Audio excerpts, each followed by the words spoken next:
Hi, welcome back. I'm Tara Rethore, and these are Strategy Conversations. And today I am so excited because I get to talk to my good friend Elizabeth Humphrey again. We've talked a lot about leadership, boards, CEOs, executive directors, and today we wanted to talk to you about succession plans. Elizabeth is the managing principal for the nonprofit and associations group at the McCormick Group, and she's graciously agreed to talk to me again today so that we could get a sense of things that she sees with respect to succession plans, and then some of the things that make good succession plans. So it makes her job easier, and it makes my job easier, and it makes our CEOs and executive directors and often the board much more successful in what they're doing so that they have continuity of leadership. So, hi, Elizabeth. Welcome. Hi, Tara. Thank you. I love these little conversations that we have. We both get so excited around them, and they're a part of our profession. And I think that we're both learning more and more. They are the lifeblood of a board and of an organization. Yeah, I think that's true. I think succession planning is something that kind of gets triggered at weird points, or it's not as top of mind as perhaps it should be or it could be. Right. So I wonder, from your perspective, do you see that also? And if so, well, what do you think often triggers a conversation around succession? Well, I think we're seeing succession planning conversations happening more and more these days. And I would love to say there was one trigger that would set these off, but it could be anything from someone winning the lottery to a health issue, or to another amazing opportunity coming along and them getting recruited out. But as I always remind folks, and I know we've had this conversation in our other videos, is, you want to have the conversations early and you want to have them often about what would we do. Yeah, I think that's true. And it's almost like there are different aspects. There's a people side, which is what you there's the something happens with a person. I've also found that there's something happens within the business. So something has shifted, or they've made a change strategically in terms of where they're going and what they want to do.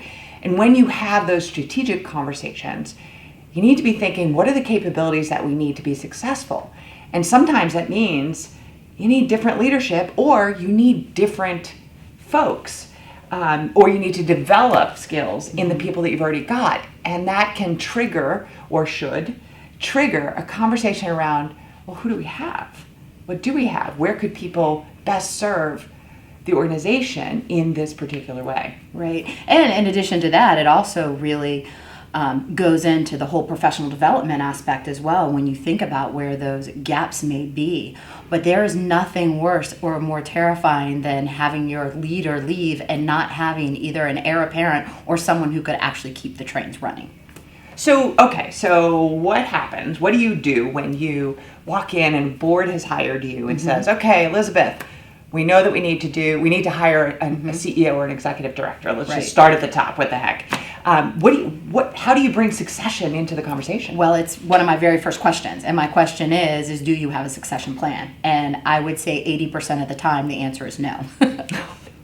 That's not a good statistic. No, it's not. So what do you do then? So they don't have it. Great. Well, it depends. Honestly, it depends on how urgent the need for a new ED or CEO may be. Sometimes our suggestion is get together, do a succession plan, and other times we just jump in and do the search, with that succession planning being the number 2 thing they need to get done. Oh, that would probably be true if it's very urgent, like you need somebody there in that moment. And other times we pick up the phone and call you and say, hey, they need a succession plan. They need a succession plan. Well, that's kind of interesting. One of the things that I found also is, or a question that I get a lot is, what makes a good succession plan? And, what goes into it. Tell me what you think. Well, I think it, again, depends on what the needs of the organization are, but it should really be a good mix of sort of strategy and vision, if you will. True, and that's where it comes in. If you've got a trigger around the business and something strategic has shifted, competitors, mergers, good Lord, that definitely requires some thinking about who's next and how do you do it. But there's an interesting thing, too, on successions that I found is, very often, and particularly if we're talking to boards, the focus is on the leadership team. And one of the things that I've learned over time is that while, yes, you need to make sure you've got good leaders in place, succession is not solely about your leadership team. Succession is about understanding where those key capabilities need to be and then saying, what are the key roles? What are the things that maybe it's a specialized skill, it's a specialized expertise, but if we lost that, Sure. we would be devastated and really could have a serious impact on our business. Sure. What are those key roles, and where do they live within the organization? It may or may not be at the top. Sure, and it usually isn't at the top, to be honest with you. It's usually in some sort of managerial role. And I think that's a great place for us to dive into, but I also think that's a whole other segment. All right, thanks so much for watching. We hope you'll join us in another strategy conversation. See you next time. How do our viewers get in contact with you? Well, the best way to get in touch with me is via LinkedIn, which is Elizabeth Humphrey, or you can certainly reach out to me on my direct line at 703-312-6743. That sounds great. Thank you so much, Elizabeth, for joining me. It's really been fun. We hope that everyone will turn into our next strategy conversation. Bye. Bye.